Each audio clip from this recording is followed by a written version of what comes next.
္ဂလာပါကျွန်တော်တို့ perspective ဆိုတဲ့ podcast အစီအစဉ်ကနေကြိုဆိုပါရစေ perspective ဆိုတဲ့အစီအစဉ်ကတော့ကျွန်တော်ရဲ့အမြင်ရှုထောင့်ပေါ့နော်ကျွန်တော်အဲ့ဒီအရာကိုကျွန်တော်ရဲ့ပရိသတ်တွေကိုကျွန်တော်မိတ်ဆက်ပေးနေတဲ့အစီအစဉ်ပဲဖြစ်ပါတယ်ဆိုတော့ဒီကနေ့မှာတော့ကျွန်တော်တို့ဒီအစီအစဉ်မှာဆွေးနွေးပေးသွားမယ့်ဆရာကတော့ဆရာဦးတင်အောင်လို့ခေါ်ပါတယ်ဆရာဟာစောင်းပါးတွေရာခဏလောက်ရှိတဲ့စောင်းပါးတွေရေးထားဖို့တော့ဆရာဖြစ်ပါတယ်ဓမ္မအမြင်ဖွင့်စောင်းပါးတွေတုတ္တယတစောင်းပါးတွေပညာပေးစောင်းပါးတွေများစွာကိုလည်းဆရာရေးသားခဲ့တဲ့သူဖြစ်ပါတယ်ဒီကနေ့မှာတော့ကျွန်တော်တို့ဆရာနဲ့အတူဆွေးနွေးသွားမယ့်အကြောင်းအရာကတော့တည်ခြင်းတရားဆိုတဲ့အကြောင်းအရာကျွန်တော်တို့အတူတကွဆွေးနွေးသွားကြမှာဖြစ်ပါတယ်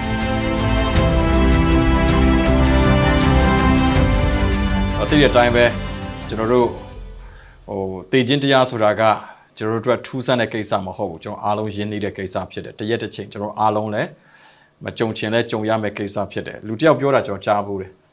အိမ်တိမ်မှာတဲ့လူ3ယောက်မွေးတယ်ပေါ့နော်ကလေး3ယောက်မွေးတယ်မင်္ဂလာပွဲ3ပွဲကမသေးချဘူးနာရီ3ခုကတော့သေချတယ်လို့ပြောတယ်သေခြင်းတရားကကျွန်တော်အားလုံးရှောင်လို့မရတဲ့အရာဖြစ်တယ်ပေါ့လေဆိုတော့ဒီကနေ့မှာကျွန်တော်အားလုံးတရက်မဟုတ်တရက်ကြုံဆုံရမယ့်ဒီသေခြင်းတရားနဲ့ပတ်သက်ပြီးတော့ perspective ပေါ့နော်ကျွန်တော်တို့ဆရာရဲ့အမြင်ကိုကျွန်တော်တို့စပြီးတော့ဒီကောကြားချင်ပါတယ်လို့ဆရာစဆွေးနွေးပေးပါအောင်ဆရာပြောရမယ်ဆိုရင်တော့တည်ခြင်းတရားအကြောင်းကိုပြောဆိုစဉ်းစားတဲ့အခါမှာကဘာဦးလူကစပြီးတည်တာဟုတ်တည်ပြီးတော့ကဘာပြတ်ချေဆိုတဲ့ ideology လည်းဘာသာတရားတိုင်းလူတိုင်းမှာရှိနေတယ် prophecy ကအဲ့တော့ကဘာဦးကနေကဘာပြတ်တဲ့အချိန်ထိမွေးဖွားလာသူမှန်သမျှသင်္ခါရလောကမှာတည်ခြင်းကိုရှောင်လို့မရဘူးအကုန်တည်ကြမှာအဲ့တော့ကဘာဦးလူရဲ့အတွေးခေါ်လာကဘာကုန်ကနေ AI ခေတ်ရဲ့လူရဲ့အတွေးခေါ်လာခေတ်ကာလအခြေအနေနေရာဒေသတစ်ခုမှာစံထားပြီးပြောလို့မရဘူးတည်ခြင်းတရားဘာကြောင့်တည်ရတယ်ဆိုတာလူဟာတည်မျိုးဆိုတာကဘာဦးလူတယောက်အနေနဲ့ပြောလို့ AI ခေတ်ကလူတယောက်ကိုသွားပြီးတော့ effect မဖြစ်ဘူးAI ခေတ်ကလူတယောက်ကပြောနေတဲ့အယူဆကဘာဦးလူနဲ့မပတ်သက်ဘူးအဲ့တော့ကဘာအစအဆုံးကဘာဦးလူနောက်ဆုံးသောလူရဲ့တည်ခြင်းကို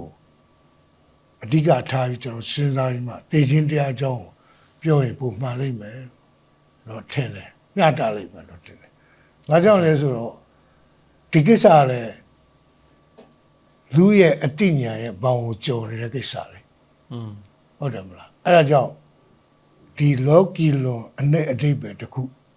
ဖြစ်တဲ့အတွက်ကျွန်တော်တို့ကဖျားကဲ့သို့ညာမရှိညာမမီတဲ့အတွက်ဖျားဟောစာပေကျမ်းကဟိုအမိပြုတ်ပြီးတော့ပဲယုံကြည်မှုနဲ့ကျွန်တော်သုံးသပ်ပြီးတော့လက်ခံအတည်ပြုရမှာ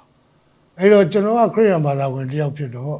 ခရစ်ယာန်သမာကျမ်းစာကိုအခြေခံစံအဖြစ်ထားပြီးတော့ပဲ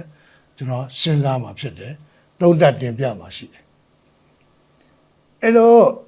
ဘယ်ခေတ်ကာလအခါတော့လူဖြစ်ခဲ့သူဒါမှမဟုတ်ဖြစ်နေခဲ့သူဖြစ်လာအောင်မဲ့လူတူဆိုတဲ့ကာလကသချက်ဘောင်တစ်ခုတည်းကနေပြီးတော့ကိုစားပြုတ်ရက်တည်ပြီးတော့ပြောလို့မရဘူးဒီကိစ္စဘာကြောင့်လဲဆိုတော့ဒါကကဘာဒီယာကာလနဲ့ကကဘာပုံဆုံးတဲ့အချိန်ထိဖြစ်လာသမျှသောလူသားမျိုးနွယ်စစ်ကြီးတစ်ခုလုံးကိုကိုစားပြုတ်တဲ့ဘုံအမှန်တရားမဖြစ်နိုင်လို့ဘာကြောင့်သိရတယ်ဘယ်လိုသိရလဲဟုတ်တယ်မလားအဲ့တော့ပထဝီအနေထားရပဲကြည့်တယ်ကဘာကြီးရဲ့ဘယ်ခေတ်ကာလဥမာကြောက်ခေတ်ကြေးခေတ်တန်ခေတ်အခု AI ခေတ်နောက်ကျရင်ဘာခေတ်လာအောင်မလဲမသိဘူးနေရာဒေသဆိုရင်ဥမာမြဝေရုံးလိုဒေသမှာနေတဲ့လူတွေ equator လိုနေအနာဘာဒေသမှာနေတဲ့လူတွေတောင်ကဘာချမ်းမှာနေတဲ့လူတွေဘယ်လူမျိုးနွယ်စုအုပ်စုသူတို့ရဲ့ရိုးရာဓလေ့ရည်ကြည်မှုဂျုံကြီးကိုယ်ဝယ်ရာအတွေးအခေါ်တစ်ခုပေါ့အခြေခံရက်တည်ပြီးတော့ဘုံအမှန်တရားတစ်ခုအနေနဲ့လူသားမျိုးနဲ့စင်စက်ကြီးတစ်ခုလုံးကိုစဉ်းစားပြောဆိုပြီးတော့အဖြေထုတ်လို့မရဘူးဒီလိုစဉ်းစားချက်တွေကအချိန်ကာလဆွဲနေရာဒေသဆွဲလူမျိုးဆွဲဘာသာဆွဲဒလိထုံးစံအယူဆွဲတွေပေါ်မှာအခြေခံတာဖြစ်တဲ့အတွက်ဒီစဉ်းစားချက်တွေကကမ္ဘာလူကားမျိုးနဲ့စူးကြီးတစ်ခုလုံးကိုသူကကိုစားပြုတဲ့ဘုံအမှန်တရားကြီးတစ်ခုမဟုတ်ဘူးလို့ကျွန်တော်လည်းအရင်ပြောချင်တယ်ကျွန်တော်ညာမမီတဲ့ကိစ္စတွေ အဲ့တော့ခေတ်ကာလတစ်ခုကကွက်ပြီးတော့အခြေခံပြီးစဉ်းစားအဖြေထုတ်တဲ့ကန့်သက်ချက်ရှိတဲ့အမှန်တရားလေးတွေဆိုတာသူ့အချိန်ကာလတစ်လျှောက်လုံးကလူသားမျိုးနဲ့စဉ်းစားကြည့်တစ်ခုအတွက်ကိုစားပြုနိုင်တဲ့အမှန်တရားဆိုတဲ့အဖြေမဖြစ်လို့ပဲ။ဘာကြောင့်လဲဆိုတော့အဲ့ဒီခေတ်ကာလအဲ့ဒီနေရာဒေသအဲ့ဒီလူမျိုးနွယ်စုတွေရဲ့သိမှုပေလားပညာရေးဆိုင်ရာအတွေးအမြင်အဆင့်တန်း level တစ်ခုပေါ်မှာဒါတည်ပြီးစဉ်းစားချက်နဲ့အဖြေတွေဖြစ်နေတဲ့အတွက်ဘယ်ခေတ်ကာလဘယ်လူသားဒါမှဤသို့ထိုကြောင့်ဤကြောင့်ပြောနေလို့စစ်မှန်တဲ့အဖြေမထွက်နိုင်ဘူးဒါကြောင့်တည်ခြင်းတရားအကြောင်းပြောမယ်ဆိုရင်ခုနလိုစာပေကျမ်းဂန်တွေပဲကျွန်တော်တို့ဘယ်အရာပေါ်မှာတည်ပြီးပြောရမလဲဘယ်အချက်ပေါ်မှာစဉ်းစားပြီးပြောရမလဲဆိုတော့အရင်သိဖို့လိုတယ်အဲ့တော့ကျွန်တော်မှတ်ထားမှုတဲ့ပညာရှင်တယောက်သူတို့ကတွေးတယ်ဗျတွေးပြီးမှညင်းတာတွေးပြီးမှလက်ခံတာအဲ့တော့ယုံကြည်မှုတစ်ခုကိုယ်ွယ်မှုတစ်ခုမတိုင်ရင်မှာတွေးခေါ်သုံးသပ်ခြင်းစက်စစ်လေ့လာခြင်းဆိုတဲ့အရာအရင်ကြဒါကြောင့်မလို့ဒီလို thinking skill အားနေတဲ့လူတွေမှာတော့ဆရာပြောသမျှဘုန်းကြီးဟောသမျှအရာယုံအကန်းယုံယုံညင်သလိုယုံနဲ့လက်ခံခြင်းလိုလက်ခံတဲ့အဖြေမှန်ကိုသူတို့မသိဒါကြောင့်မလို့ thinking skill ရလည်းအရေးကြီးတယ်လို့ပြောချင်တယ်အဲ့တော့ဒီ American ဒသနပညာရှင် Richard Rorty ဆိုတာရှိတယ်သူ့အမြင်ကိုထပ်ပြီးကိုးကားရမယ်ဆိုရင် etymology လို့ခေါ်တဲ့သိမှုဗေဒဝေါဟာရ foundationalism လို့ခေါ်တာပေါ့နော်အခြေခံအကျဆုံးအတိတရားတစ်ခုသို့မဟုတ်ဘယ်လိုမှတန်တရားဖြစ်เสียမလို့တဲ့အခြေခံအကျဆုံးအမှန်တရားတစ်ခုကိုဗဟိုပြုပြီးတော့အရာရာကိုရှင်းပြနိုင်တဲ့လောကအမြင်စနစ်ကြီးတွေတိဆောက်ဖို့ကြိုးစားခဲ့ကြတာလူသားတွေကဒသနပညာရဲ့တက်တန်းတစ်လျှောက်နှစ်ပေါင်း2500ကျော်လောက်ရှိပြီလို့ဆိုကြပါစို့တဲ့သူကပြောတာလူအတွေးခေါ်တဲ့ဒီအကြီးနဲ့ရေးဖို့ကြိုးစားခဲ့တဲ့ truth ဆိုတာကြီးကဏိဂုံးကမအဆုံးသတ်ခဲ့ပြီလို့သူကပြောတယ်ဒသနစနစ်တွေကပဂတိအမှန်တရား absolute truth ကိုမဖော်ပြနိုင်ဘူးဆိုတော့သူကမိမောင်းထိုးပြတယ်သူအဆိုရဘယ်ဒသနဝါဒမှာမဆိုတဲ့ရုပ်တည်ဉာဏ်နဲ့မစစ်ဆေးပဲနဲ့ယုံကြည်မှုနဲ့လက်ခံထားရတဲ့တင်ကူးယူဆချက်တွေ presupposition ဆိုတာတွေအခြေခံထားရတာကြိုပြီးပါလာတဲ့ဟာတွေသိတရားတွေပေါ့အဲ့တော့ဒီတင်ကူးယူဆချက်တွေကလည်းသက်ဆိုင်ရာခေတ်ကာလလူမျိုးဘာသာစကားယဉ်ကျေးမှုနောက်ခံအခြေအနေ context တွေကိုမှီပြီးတော့ပေါက်ဖွာလာတာဖြစ်တယ်ဟုတ်တယ်နော်အဲ့တော့ဒီအခြေအနေတွေကလည်းမခိုင်မာပဲနဲ့ရွေ့လျားနေတဲ့အတွက်ပြောင်းလဲနေတဲ့နှိုင်းရသဘော relative truth တွေသာဖြစ်တယ်ဒါကြောင့်ဒသနစနစ်တွေကပဂတိအမှန်တရား absolute truth တာမညသစ္စာကိုမဖော်ပြနိုင်တော့ဘူးတာမညဆိုတာတူမှုသစ္စာပေါ့အဲ့တော့တီအကြီးနဲ့ရေးခဲ့ကြတဲ့သူတို့ရဲ့ truth ဆိုတာကြီးတွေကခုခေတ်ကာလမှာတော့ဏိဂုံးကမအဆုံးသတ်ခဲ့ပြီလူတွေတွေ့နိုင်တဲ့အမှန်တရားဆိုတာသက်ဆိုင်ရာဒေတာအလိုက်ခေတ်ကာလအပိုင်းလေးကကွက်ကလေးမှန်နိုင်မဲ့အတုံးလဲဝင်မဲ့တီအသေးလေးနဲ့ရေးတဲ့ truth ဆိုတဲ့အမှန်တရားလေးတွေပဲရှိတော့မှာဥရောပတိုင်းမှာလားအာရှတိုင်းမှာလားအရှေ့တောင်အာရှမှာလားခင်ဗျားတို့ဘာသာမှာလားကျွန်တော်ဘာသာမှာလားကျွန်တော်ခေတ်မှာလားသူခေတ်မှာလားတီအသေးတွေနဲ့ relative တွေပဲရှိတော့မယ်တကယ် universal truth ပေါ့ဒီအကြီးနဲ့ရေးနိုင်တဲ့ absolute truth ကိုဒီအရာတွေနဲ့မစဉ်းစားနိုင်ဘူးအဲ့တော့ချပြရင်လည်းကျွန်တော်လက်ခံမှာမဟုတ်ကျွန်တော်ချပြရင်လည်းဟိုကလူတွေကလက်ခံမှာမဟုတ်တည်ခြင်းတရားနဲ့ပတ်သက်လို့အကြောင်းအရာတစ်ခုခုနဲ့ပတ်သက်လို့ရှိရင်ဒါကြောင့်ကိုရှိတဲ့အခြေအနေပေါ်မှာရပ်ပြီးစဉ်းစားချက်နဲ့အဖြေဖြစ်တဲ့အတွက်သူ့နေရာသူ့ဒေတာမှာအဖြေမတွေ့နိုင်ဘူးလူသားမျိုးနဲ့စဉ်းစားကြည့်တစ်ခုလုံးနဲ့ဆိုင်တဲ့မွေးခြင်းနဲ့တည်ခြင်းဘောင်ထဲမှာထွက်လာတဲ့လူတွေဘာကြောင့်တည်ရလဲတည်ခြင်းရတယ်ဘယ်လိုလွတ်မြောက်နိုင်လဲဆိုတော့ဘုံအမှန်တရားတစ်ခုပဲလူကရှာမှာအဲ့လိုချပြမှာလူကလက်ခံမှာဟုတ်တယ်နော်အဲ့ဒါကြောင့်ဒီသဘောတရားကိုပဲဒီ Richard Rorty မတိုင်ခင်ပေါ့19ရာစုလောက်က Jewish တေကိုပညာရှင် Spinoza ဆိုတာရှိတယ်သူကလည်း ထာဝရဘုရားနဲ့ဖန်ဆင်းခြင်းကိုလက်ခံယုံကြည်တဲ့သူတယောက်ပဲဒါပေမဲ့လို့အစဉ်အလာဘာသာရေးဖြစ်တဲ့သူခေတ်ကဂျူဒာယဇမ်ကိုသူညှင်းပယ်ပြီးခွဲထွက်တဲ့အသေးမြင်ရှိတယ်ဒါကြောင့်မလို့သူ့ကိုသာသနာပခံခဲ့ရ alternative philosopher တူလို့ဆိုတော့ Spinoza သူ့အဆိုကသူကဘယ်ပုဂ္ဂိုလ်ဘယ်အဖွဲ့အစည်းဘယ်ဘာသာတရားတစ်ခုတည်းကမှအမှန်တရားကိုပိုင်ဆိုင်တယ်လို့သူတို့ရဲ့အယူဝါဒတွေကအမှန်ဖြစ်တယ်လို့မပြောနိုင်ပါဘူးသူကအဲ့လိုပြောတယ်ပြောတဲ့အခါမှာဘာသာရေးဆရာတွေအသီးသီးကမချင်တတ်ဘူးပေါ့ငါဘုရားစီတာငါဘာသာစီတာငါတရားစီတာအမှန်ဆုံးလို့ပြောတတ်တဲ့လူမနောကိုသူကဆန့်ကျင်ပြီးတော့ဒီ absolute ကိုချပြတာဘာလို့ဆိုအဲ့လိုပြောနေတဲ့လူတွေအားလုံးဟာတဲ့လူသားအားလုံးရဲ့ဘုံအရေးချင်းကိုအခြေခံပြီးတော့ပေါ်ပေါက်လာတဲ့ဖော်ထုတ်ထားတဲ့ဝါဒသဘောတရားတွေမဟုတ်ဘူးတဲ့သက်ဆိုင်ရာကွက်ကလေးတီအသေးနဲ့ရေးတဲ့ထုတ်တယ်ကြီးပဲနော်ဒါကြောင့်သိခြင်းတရားနဲ့ပတ်သက်ရင်ပြောချင်တာကမွေးခြင်းတရားရှိလို့မောင်ဖြူမောင်ဝါမောင်နေတို့မွေးဖွားလာသလိုသိခြင်းတရားရှိလို့မောင်မြမောင်ပမောင်လာတို့သိနေကြတာကဘာဦးရဲ့နေကကဘာပုံစိုးချင်မဟုတ်ဘူးလားအဲ့ဒီမွေးခြင်းတရားနဲ့သိခြင်းတရားတနည်းပြောရင်ဖြစ်ခြင်းနဲ့ပြက်ခြင်းသဘောကတော့လူဖြစ်ခဲ့ဘူးသူလူဖြစ်နေစေသူလူဖြစ်လာအောင်မဲ့သူလူအားလုံးနဲ့သက်ဆိုင်အကျုံးဝင်တဲ့ဘုံကိစ္စပြဿနာတွေတခုမဟုတ်ဘူးလားဟုတ်ဘူးလားဖြစ်ခြင်းနဲ့ပြက်ခြင်းသိခြင်းအဲ့ဒီဘုံရန်သူ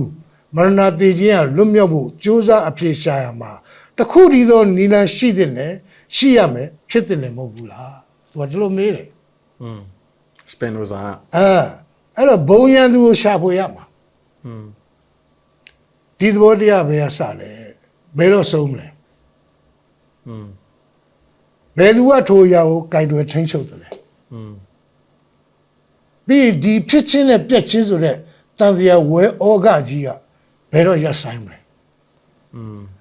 သူ့လက်ကနေဘယ်သူကရုန်းကန်ဖောက်ထွက်နိုင်ခဲ့ပြီလဲရပ်တန့်ပေးနိုင်မလဲဒါတော့မရဏတေခြင်းဆိုတာရထိတ်ကနေပိတ်ထားပြီဘယ်သူကလွတ်မြောက်နိုင်လဲဒီအချက်နဲ့တွေ့နေတပြေးညီဖြစ်နေရမှာအဖြေကကဘာဦးလူကနေ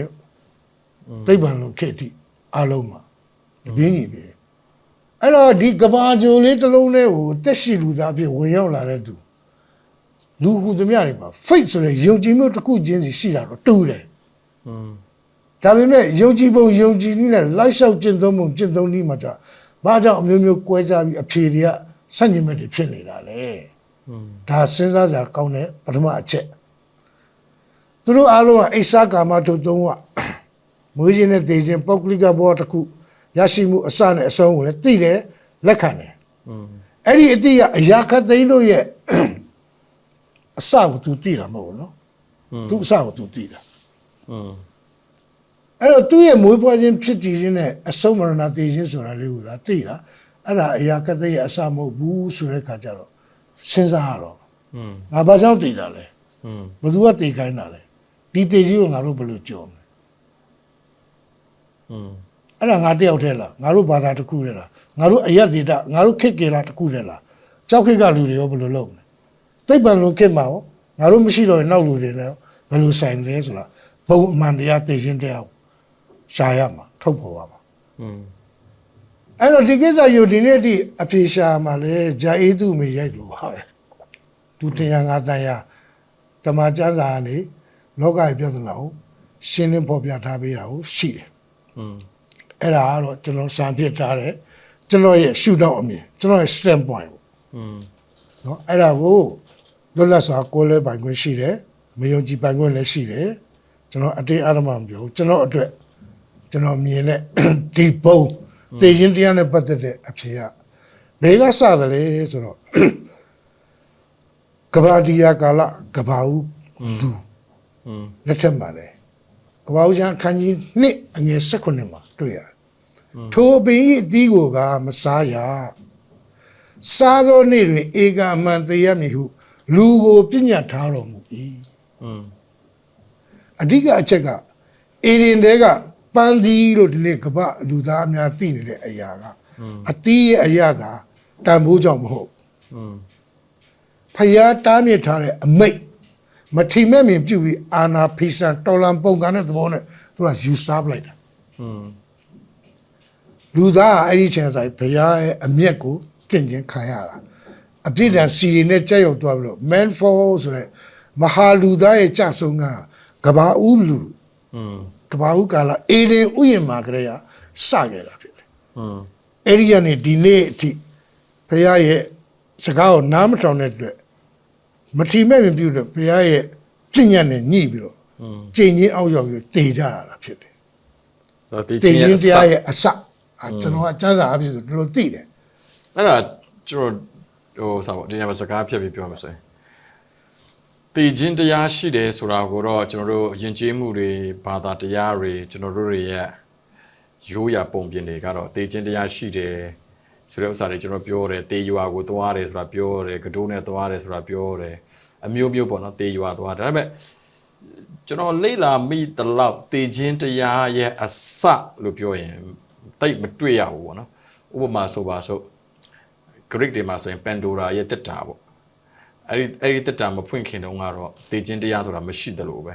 ဒါပေမဲ့အဲ့တက်တာကိုမဖွင့်နဲ့ဆိုတော့အဲ့တက်တာကိုသွားဖွင့်တဲ့အချိန်မှာပဲမကောင်းတဲ့အနိဋ္ဌာယုံတွေ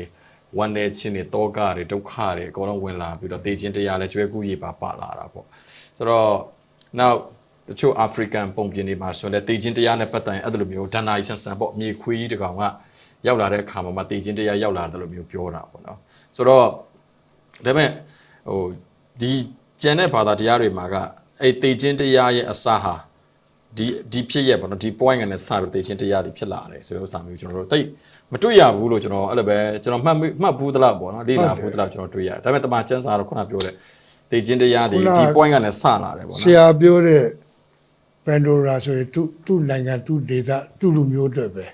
ဟုတ်ကဲ့ဟုတ်တယ်မလားဒီဘက်က Egyptian ဆိုလဲ Egypt African ဆိုလဲ African ကျွန်တော်ဗမာပြည်အရှေ့တိုင်းမှာဒါကိုလည်းမခံဘူးလေမသိလည်းမသိဘူးကျွန်တော်ရှိမှတစ်မျိုးပေါ့ဟုတ်တယ်ဒါကြောင့်လူသားအားလုံးနဲ့ဆိုင်တဲ့ဘုံအမှန်တရားကြီးမဖြစ်နိုင်ဘူးဒီအသေးတွေပဲရှိမယ်တရားမြင်ရစကြတယ်အဲ့တော့ကျွန်တော်တွေ့တာတော့တမန်ကျမ်းစာမှာတော့အဲ့လိုကဘာဦးလူကနေဘုရားစကားကိုဆက်ညင်နားမထောင်တဲ့အတွက်ကျင့်ချင်းသူ့ပေါ်ကြာရောက်သွားတယ်ဆိုတော့root cause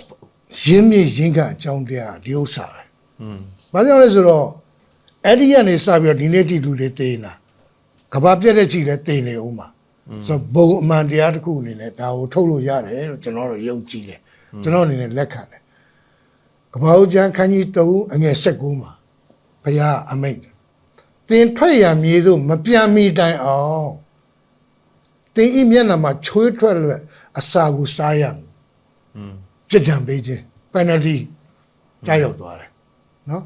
မသေးခင်ဘဝတစ်လျှောက်လုံးပြမကြီးစွာစားတော့ရမယ်ဆိုရဲ punishment အပြစ်ဒဏ် suffering ခံလိုက်ရတဲ့ပြင်ကို aging process ဆိုရဲ owner တည်ခြင်းဖြစ်စဉ်ကြီးရလဲ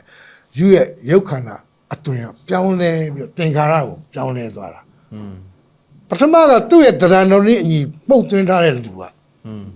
ဘုရားရဲ့ဆက်ရင်တဲ့အတွက်ဘုရားရဲ့ကြင်ချင်း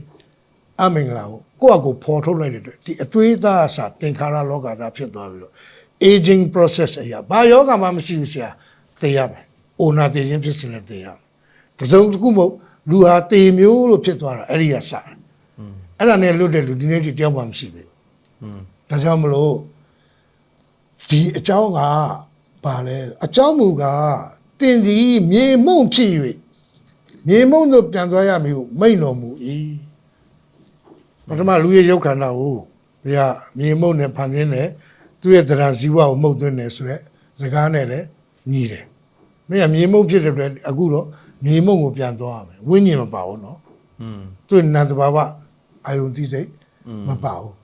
အဲ့တော့အနိစ္စဒုက္ခအနတ္တဆိုတဲ့သဘောတရားလူနဲ့သူ့လောကအတွက်စပြီးအဲ့ဒီကဖြစ်လာခဲ့တာမြေပြားကံပြီးစီးလာခဲ့တာလူသားမျိုးနဲ့စစ်စစ်ကြီးပေါ်မှာလည်းပါလာတယ်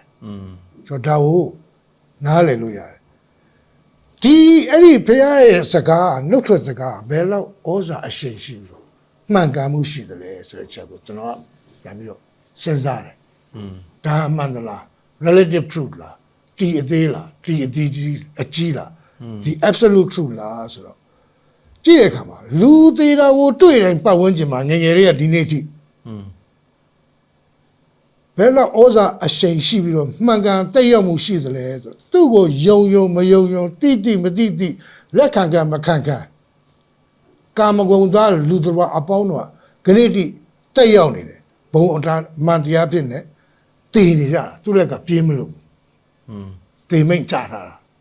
အပြစ်ကြောင့်ဒီနှုတ်တဲ့စကားကအာရကစာပြီးကကဘာကုံဆုံးတိမွေးပွားလာမဲ့လူအပေါင်းတို့ဘောတက်ရောက်ညင်းလိုက်တာညင်းမဲ့လို့ရှိတာအစအမှတ်ကိုတည်အဆုံးမှလည်းဒီတိုင်းပဲသွားမှာပဲဘာကြောင့်လဲဆိုတော့ကျွန်တော်ကြည့်ခရိယန်လည်းသိတာပဲမွတ်စလင်လည်းသိတာပဲဘုရားဘာသာနဲ့အခြားသောဘယ်ဘာသာဖြစ်စီဘာသာမဲ့အကုန်သိတယ်တဲ့ဥစ္စာမိုင်ဘီယန်ဆိုင်တရောင်းသားဒီသိတယ်သူတို့ဘုန်းကြီးအစလူသက်သမားတွေသိတာပဲဆိုလို့ကောင်းတော့တက္ကနာမသိတဲ့လူမရှိဘူးသီလဆေယစပြည့်စုံမှအထိသေမျိုးဖြစ်သွားလို့သိနေကြတာသင်္ခါရလောကသင်္ခါရအတူပြောင်းသွားပြီနော်အနှိမ့်အမြင့်အရွယ်သုံးပါအယုတ်အမြတ်မရွေးကာလဒေသလူမျိုးဘာသာကြားမှမရွေးသိနေရတဲ့ရင်းမြစ်ရင်းခံအကြောင်းတရားဖရာရဲ့နှုတ်မိန်ကြောင့်ပဲဆိုတော့တိမြင်ထင်ရှားစေတဲ့အချက်ပဲသင်ဒီမြေမုံဖြစ်သောကြောင့်မြေမုံကိုပြန်ရမယ်လူဆိုတာဒီမျိုးလို့လူတွေကလွယ်လွယ်လေးနဲ့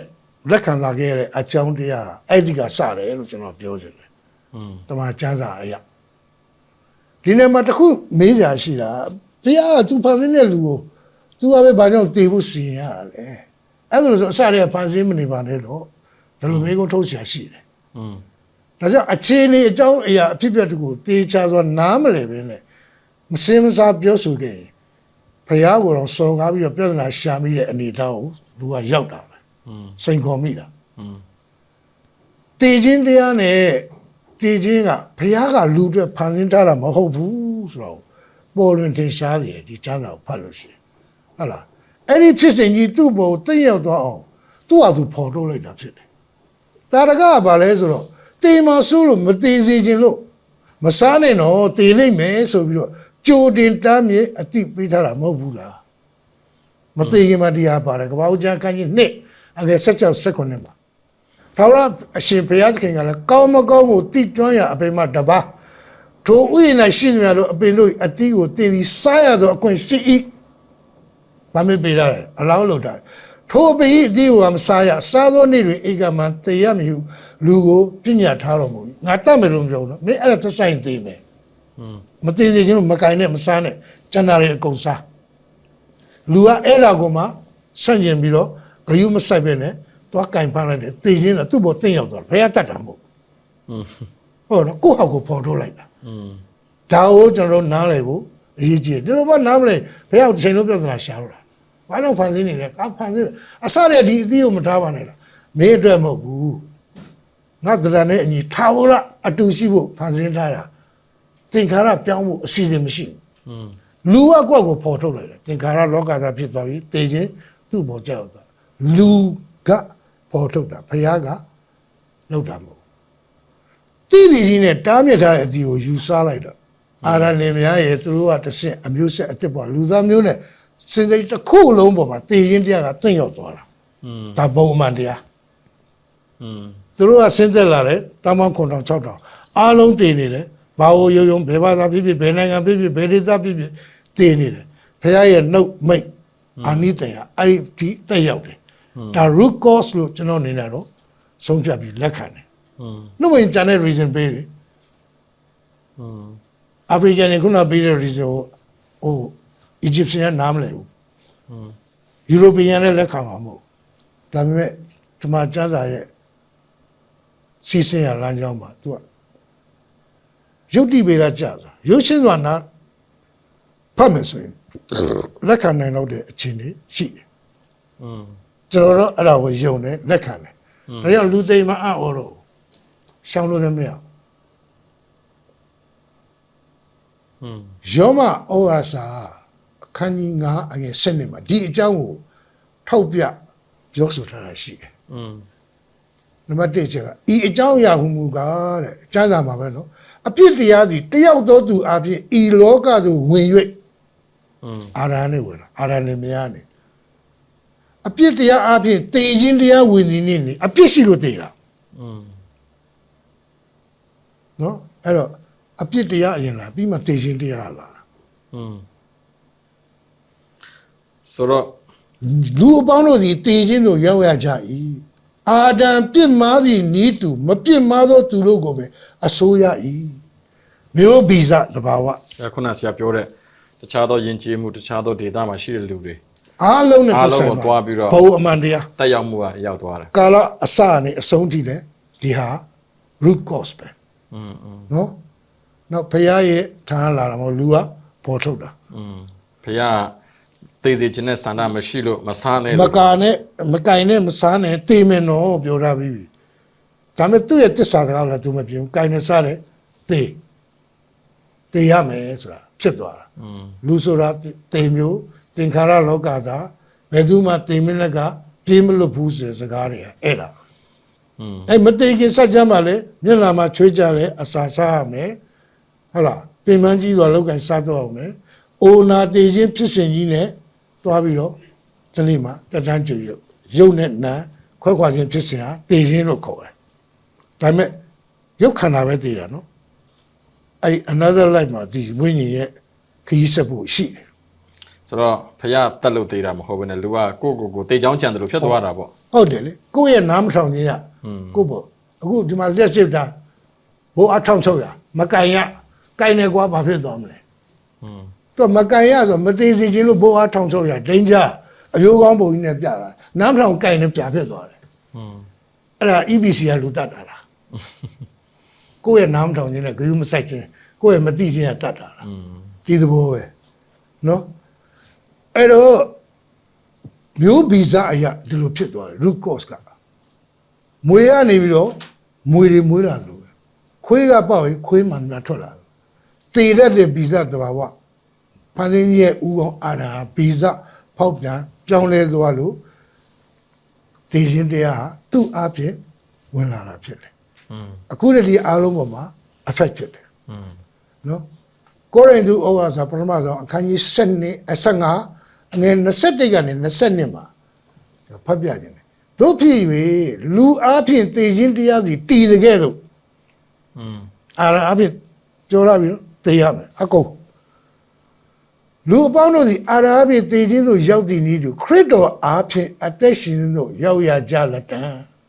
ဒီနေ့မှာသခင်ခရစ်တော်ပေါ်ထွန်းပြီးပြီခရစ်တော်ရဲ့အခန်းကဏ္ဍလာပြီခမည်းတော်နဲ့သားတော်ရဲ့အချိတ်အဆက်ခရစ်ယာန်ဘာသာဆိုတာဒါကိုသိသိခရစ်စမတ်မှာလူစားတိခံပြီးလောကကိုမွေးဖွားခြင်းခံယူခဲ့တဲ့အကြောင်းရင်းကထိုကိစ္စရဲ့အဆက်ပါပဲပထမအာဒံမမှားရင်အပြစ်တင်ပြီးတည်ခြင်းတရားလူပေါ်မှာမရောက်ဘူးဆိုရင်ယေရှုခရစ်တော်လောကကိုကြွလာကြအကြောင်းမရှိဘူးခုတော့လူအားလုံးမရဏတည်ခြင်းမှာလမ်းဆုံးနေပြီပိတ်မိနေပြီတည်ခြင်းမှာအသက်ရှင်ခြင်းကိုကူးမြောက်တော်လမ်းရဖို့လောကီသားအားလုံးကိုစားလဝါကားတယ်မှာတက်ပြီးတော့အသွေးသွန်းလောင်းပြီးအသက်ဆုံးကိုစားခံယူရွေးလို့ဖို့ခရစ်တော်ကြွလာတာလို့တမန်ကျမ်းစာဖော်ပြပေးတယ်ဒီလိုအဆက်ဆက်ကိုနားလည်တည်ခြင်းပြဿနာကြောင့်ခရစ်တော်လာခြင်းဖြစ်တယ်အတေခံခြင်းဖြစ်တယ်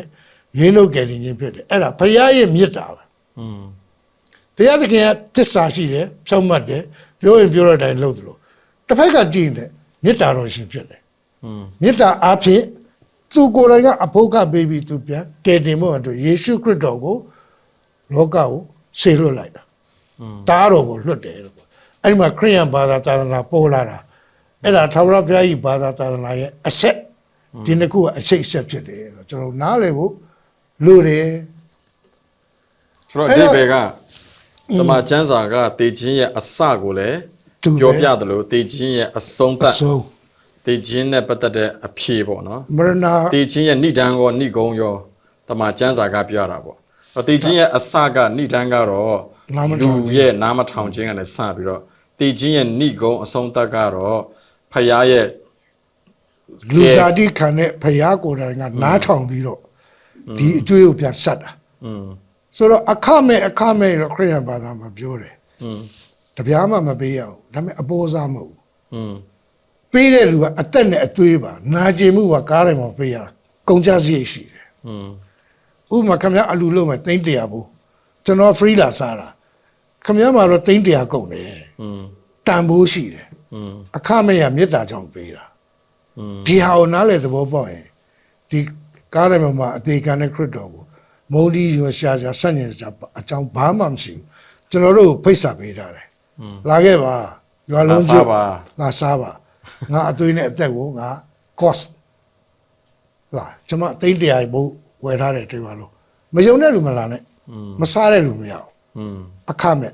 တကယ်လို့လာစားတော့ပြီးမှတို့မိသားစု3ယောက်ကွာတယောက်ဘယ်လောက်ကြလဲမစကား2000ဘောပြောတယ်ဘာရိုက်ခါရတာပဲဖတ်တယ်ပေါ့စေနာကိုစော်ကားလို့မရဘူးလူချင်းမှာတော့ငါအလူလောက်တာမြစ်တာနဲ့မစော်ကားနဲ့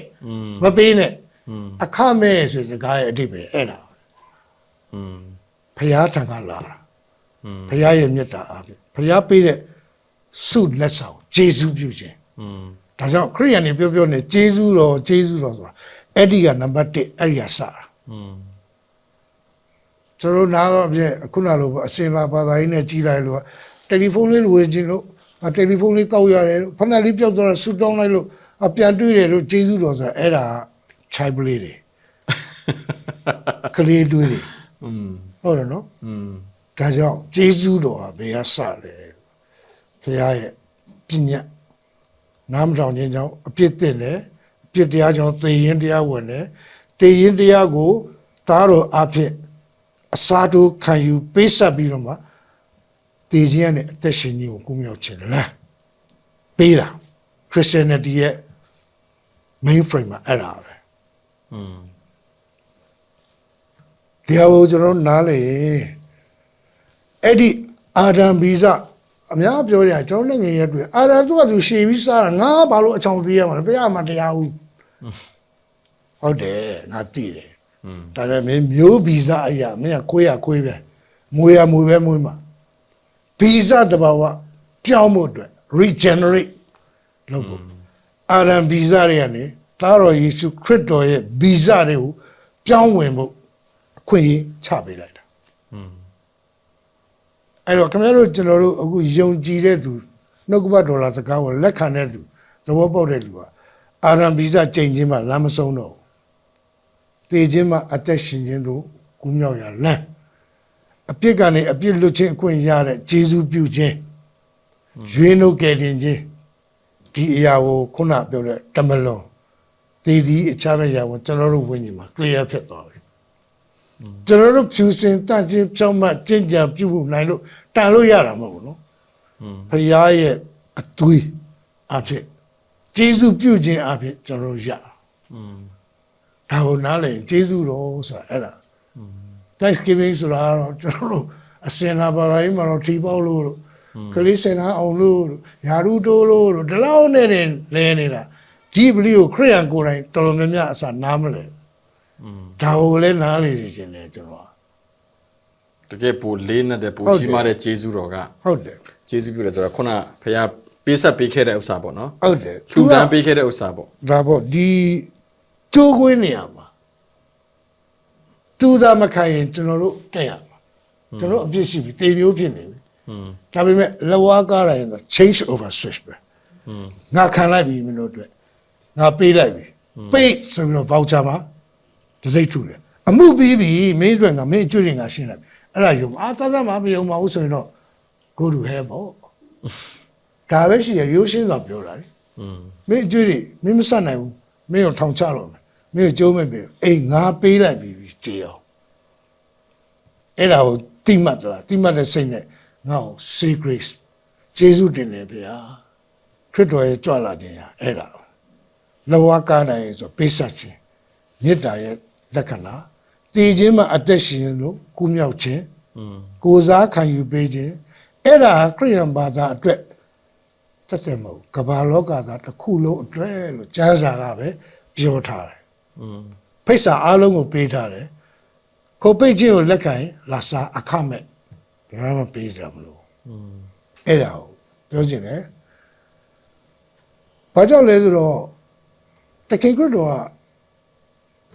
လူတော်များတမန်ကစံကဘာသာရေးအတွေးကိုအစစ်နဲ့ဆိုရင်တော့ခရစ်တော်ကလူတတ်လို့သိသွားတယ်ပေါ့သူများအသက်ခံလို့သိရတယ်ပေါ့ သူ့ကိုယ်သူတော့မကယ်နိုင်တဲ့ဘုရားမှန်ကြဒါပေမဲ့လူစားတိခံပြီးကြွလာကြတဲ့ကဒီကိစ္စသူလာခဲ့တာဆိုတော့ဟိုကျမ်းစာထဲမှာပဲသူကပြောထားတယ်ရှင်ယောဟန်အခန်းကြီး30အငယ်7နဲ့18ပါခရစ်တော်ကိုယ်တိုင်ငါသည်ကိုယ်အသက်ကိုစွန့်၍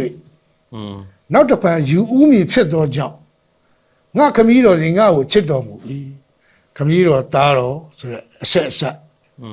နော်ငါဆွတ်ငါအသက်ကိုအဘယ်သူမှမလူမယူကိုအလိုလျောက်ငါစွန့်၏လူနာလည်းနိုင်တဲ့ဘာသာစကားနဲ့ပြောထားတာကိုအသက်ကိုစွန့်ရသောအခွင့်နဲ့နောက်တစ်ဖန်ကိုအသက်ကိုယူပြရသောအခွင့်သည်ငါ၌ရှိ၏လူစားတိခံကြီးတက်ရှိရှင်စားရှိနေတဲ့အချိန်မှာခရစ်တော်ကိုယ်တိုင်ပြောသွားတာပြောထားတာတမန်ကျမ်းစာထဲမှာရှိတယ်ရှင်ယောဟန်ခရစ်ဝင်အခန်းကြီး15အငယ်73မှာသူရဲ့မြင့်မြတ်ခြင်းကိုယ်အဆွေတို့အဖို့လို့ငါကိုယ်အသက်ကိုစွန့်ခြင်းမေတ္တာထက်သာ၍မြတ်သောမေတ္တာသည်အဘယ်သူနိုင်မှမရှိဖျားမှာပဲရှိတယ်မေတ္တာအကျိုးအမြတ်ကိုမကြည့်ဘူးတံပြန်တရားမှုကိုမကြည့်ဘူးချစ်လို့သူဘက်ကစွန့်တာမေတ္တာရဲ့အနက်ဆိုင်ဆုံးတင်ကြတာပြရုပ်နဝကရိုက်ဆိုတာအဲ့ဒီပေါ်မှာသူအသက်စွန့်တာကိုယ်အဆွေတို့အဖို့လို့ကကိုယ်အသက်ကိုစွန့်ရင်းမြတ်တာနဲ့တာရဲမြတ်တော်မြတ်တာသည်အဘယ်သူနဲ့မှမရှိတရားဟုတ်တကယ် God is love ဆိုတာခရစ်ယာန်ပြောနေတယ်ဘာသာခြားတွေကတော့သိနေတယ်agape love ကိုယ်အကျိုးမဖက်သူ့အကျိုးလိုလားတဲ့စိတ်နဲ့ပြုတယ်ဖယား၌သာရှိသော divine love ဆိုလိုတာသိမြင်ထင်ရှားအောင်လို့ခွဲပြထားတာဖြစ်တယ်ကျွန်တော်တို့ man and woman love နဲ့မိဘနဲ့သားသမီးနဲ့ friend ဒါတော့ပဲသိတာ God is love ဆိုတာအဲ့ကားတိုင်းပေါ်မှာဆွလို့ချင်းကိုယ်အကျိုးမဖက်သူ့အကျိုးလိုလားတော့စိတ်နဲ့ချစ်ချင်းမြတ်တာရဲ့အမြင့်ဆုံးသောသင်္ကေတလောကတိုင်းပိစဆွလို့ချင်းဆိုတာကိုကျွန်တော်နားလည်ဖို့နှုတ်ကပတ်တော်တီးပြီးကျွန်တော်ပြောခြင်းတယ်ခရစ်တော်ကြွလာတဲ့အသေးခံတယ်လောကတိုင်းမှာဒီလိုလုပ်လိုက်တဲ့အကျိုးအမြတ်ကဘာလဲတမန်ကျမ်းစာမှာပဲပြောထားတယ်ရိုးရိုးရှင်းရှင်းလေးဟေဘရဲဩဝါစာခိုင်းနဲ့အငယ်14ရက်နဲ့15မှာအတိအလင်းပေါ်ပြတာခရစ်တော်သည်အသေးခံတော်မူသောအားဖြင့်တည်ခြင်းတရားကိုအစိုးရသောသူလူဟုသောမာနဤတကုကိုချိုးဖက်ဖြစ်စည်းခြင်းက၎င်းတေဘေးကိုကြောက်၍တစ်သက်လုံးကျွန်ခံရသောသူတို့ကိုကယ်လွတ်ခြင်းက၎င်းထိုသူငယ်တို့ဤသူအတွေ့အကြုံကိုဆောင်ယူတော်မူ၏ကမ္ဘာလောကသားတစ်ခုလုံးတည်ခြင်းတရားအောင်မှာရောက်တယ်တေဘေးကိုကြောက်ပြီးတစ်သက်လုံးကျွန်ခံရတာတေမှာကြောက်တယ်မတေအောင်လို့ဟိုဟာတွေပသတယ်ဒီဟာတွေလုပ်တယ်မလွတ်ဘူးအဲ့ဒီကနေလွတ်မြောက်ဘုတော်အတွေ့အကြုံလူစားတိခံပြီးကြွလာတယ်ကိုစားအသေးခံလိုက်တယ်ဆိုတော့အမြတ်ကတမန်ကျမ်းစာအပြင်ပြောထားတာဖြစ်တယ်တေဘေးကိုကြောက်၍တစ်သက်လုံးကြုံခံနေရသောသူတို့ကိုကယ်လွတ်ခြင်းကကဲငါကယ်ပြီးပြီငါအကြွေးပြီးပြီယုံသလားယုံရင်ထွက်ခဲ့ဒီသဘောကိုပြောတာဖြစ်တယ်ကိုရိန္သုဩဝါစာအခန်းကြီး15အငယ်54 55မှာလဲဤပုတ်တတ်သောအရာသည်မပုတ်နိုင်သောအဖြစ်သို့၎င်းဤတေတတ်သောအရာသည်မတည်နိုင်သောအဖြစ်သို့၎င်းတည်ခြင်းနဲ့အသက်ရှင်ခြင်းကိုကူးမြောက်ရchange of message အာမင်္ဂလာနဲ့မင်္ဂလာသင်္ခါရရဲ့ထာဝရကိုပြန်ကူးပြောင်းမဲ့ gate switch ကခရစ်တော်ပဲဖြစ်တယ်တည်ခြင်းသည်အောင်ခြင်း၌နစ်မြုပ်ပြီးဟုကျမ်းစာလာချက်ပြည့်စုံလိမ့်မည်တည်ခြင်းအောက်မှာအကုန်လုံးအဲ့ဒီတည်ခြင်းတရားအောင်ခြင်းအောက်ကိုပြန်ရောက်သွားပြီခရစ်တော်ရှင်ပြန်ထမြောက်ခြင်းအပြင်အဲ့ဒါကိုယုံသလားအဲ့ဒီ message တဲ့စကားအေဝံဂေလိဆိုတာအဲ့ဒါလူတွေတည်ခြင်းမှာလမ်းမဆုံးတော့ဘူးဟေ့ငါအသေးကမျိုးရှင်ပြန်ထမြောက်မရဏကိုထိုးဖောက်ပြီးထွက်ခဲ့ပြီတည်ခြင်းမှာအသက်ရှင်သူကမျိုးလမ်းရှိပြီ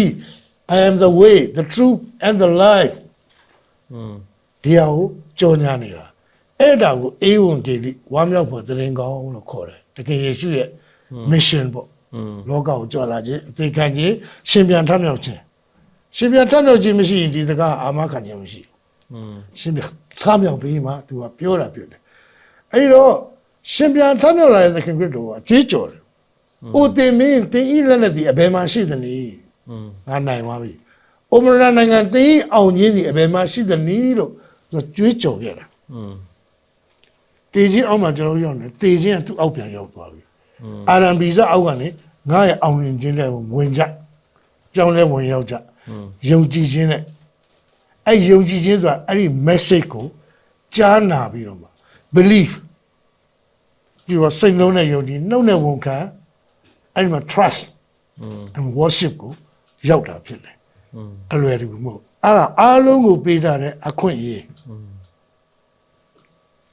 ဒါတေခြင်းတရားနဲ့ပတ်သက်လို့ပေါ့ဆို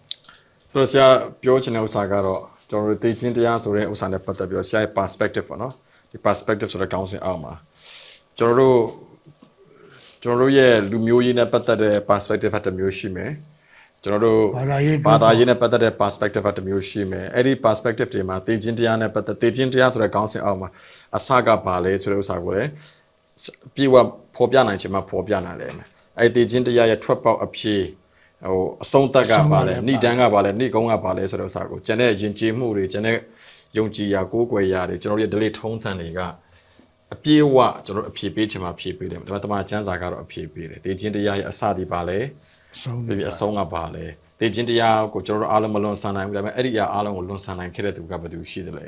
အဲ့ဒီတေခြင်းတရားကိုလွန်ဆန်နိုင်တဲ့တေခြင်းတရားရဲ့အောက်မှာခုနဆရာပြောတဲ့တသက်လုံးကြောက်ပြီးကြုံခံရတဲ့ဘဝထဲကနေလွတ်မြောက်ဖို့ရတဲ့ယေရှုဖခင်ကလာခဲ့တယ်ဆိုတဲ့ဥစ္စာကိုဒါတမန်ကျမ်းစာကပေးတာပေါ့ဖခင်ကတော့တေစေဖို့ကျွန်တော်တို့ဖန်ဆင်းတာမဟုတ်ဘူးဒါကြောင့်လည်းသူကတေမယ်မစားနဲ့လို့ဖခင်ကပြောတာတတ်တာမဟုတ်ဘူးလူကပဲအဲ့ဒီသေလန်းကိုရွေးလိုက်တာပေါ့နော်သေခြင်းကိုရွေးလိုက်တာဘာအားဖြင့်လဲဆိုခုနတားမြစ်ထားတဲ့အစိတ်သီးပဲပြောမှာပေါ့နော်ဆရာနော်ကောင်းမကောင်းသိကြရအတီးအဲ့ဒီကောင်းမကောင်းသိကြရအတီးအဲ့ဒီအစိတ်အတောက်ကိုကျွန်တော်တို့ဘဝထဲမှာကျွန်တော်တို့ကိုယ်တိုင်ကအဲ့သေခြင်းတရားရွေးချယ်တယ်လို့ဖြစ်သွားတယ်ဒါပေမဲ့အဲ့သေခြင်းတရားနဲ့ကျွန်တော်မလွတ်နိုင်တဲ့တန်တရားဆောက်ဝန်းကိုလာပြီးတော့ဖခင်ကဖြတ်ပေးတာပေါ့အဲ့မှာတခုဖြတ်ပြောမှာဖန်ဆင်းတဲ့လူမှာဖခင်အလောက်လောက်ထားတဲ့သိခြင်းကိုယ့်ကိုသိခြင်းဘုရားကိုသိခြင်းရှိတယ်ဒါပေမဲ့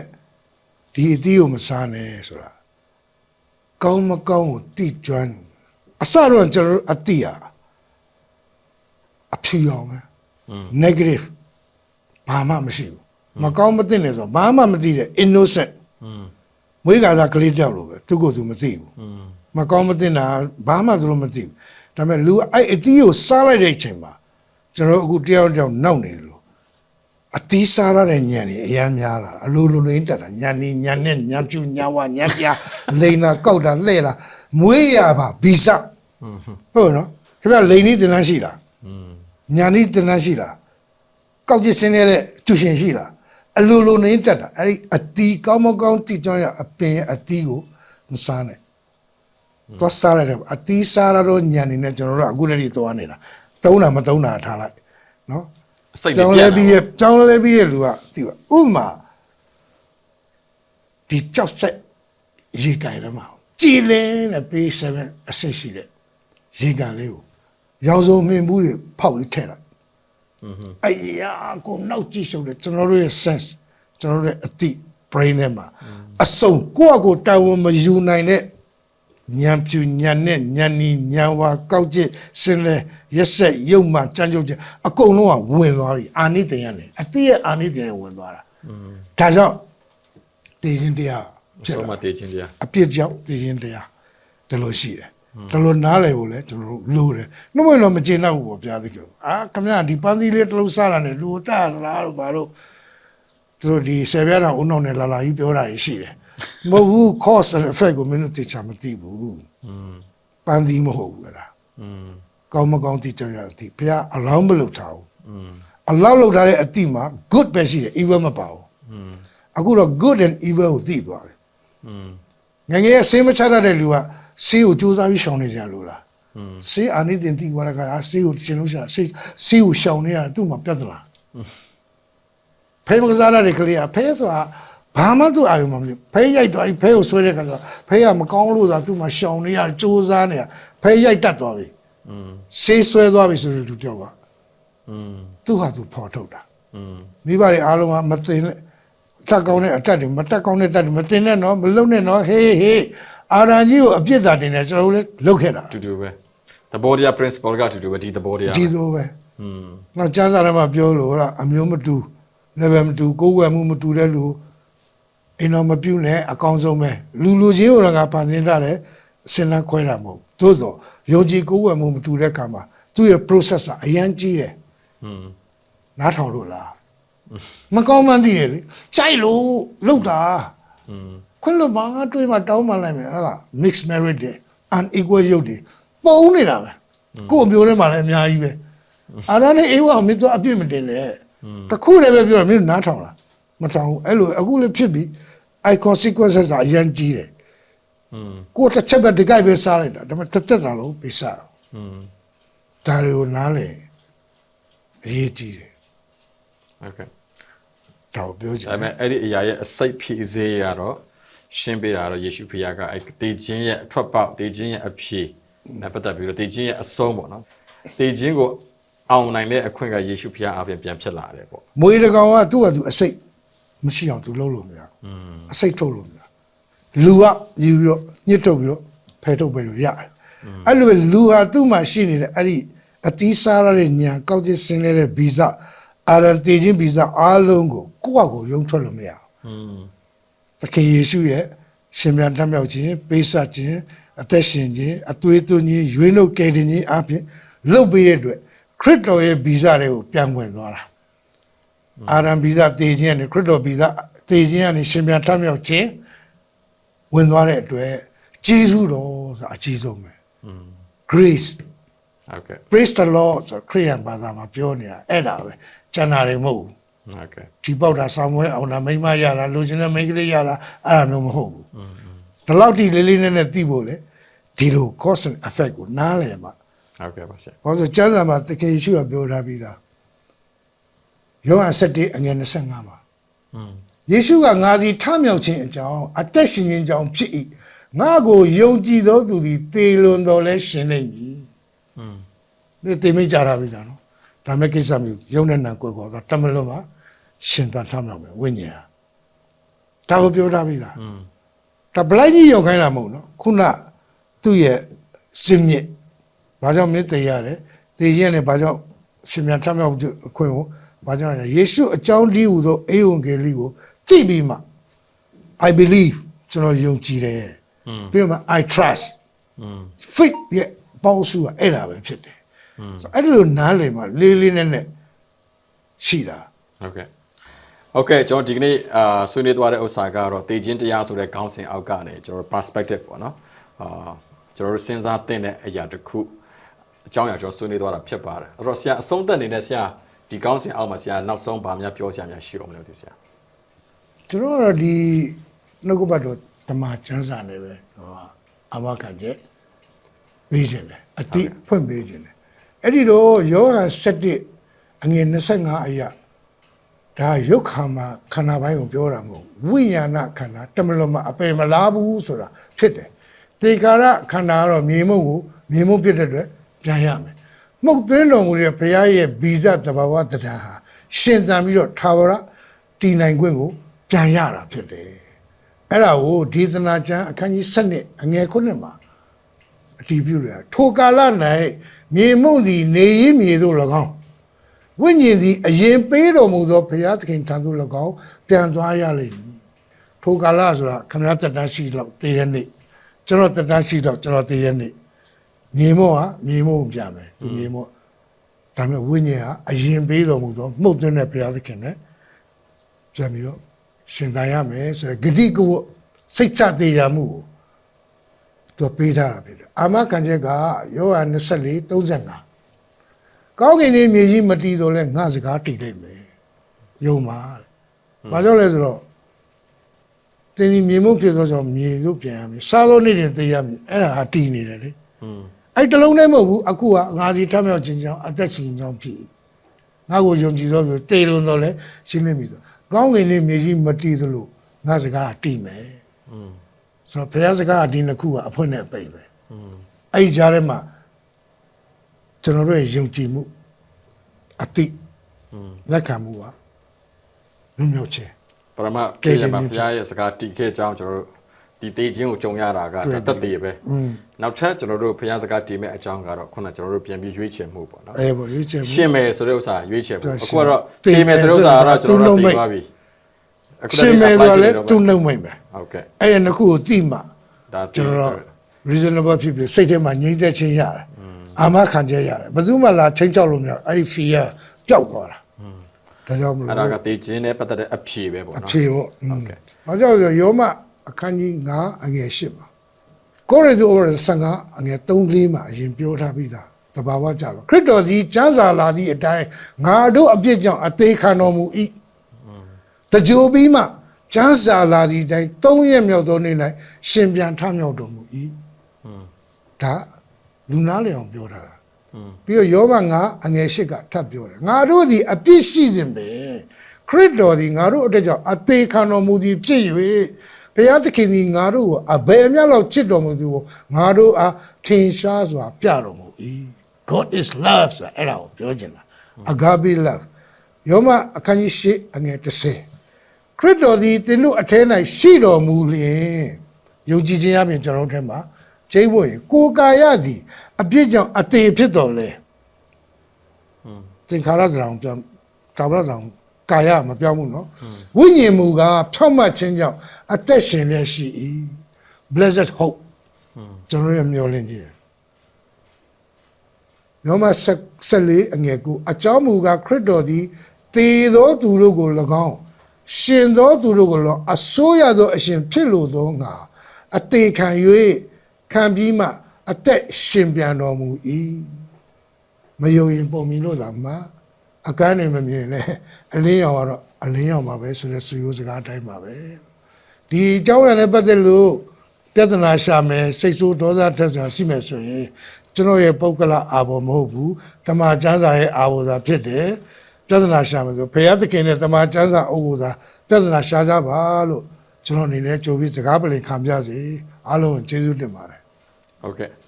ကျေးဇူးတင်ပါတယ်ကျွန်တော်နောက်တစ်ပတ်မှာလည်းပဲနောက်ခေါင်းစဉ်တစ်ခုနဲ့ကျွန်တော်တို့ဒီ perspective podcast ကိုဆက်လက်ပြီးတော့ထုတ်လွှင့်တော့မှာဖြစ်ပါတယ်ကျေးဇူးတင်ပါတယ်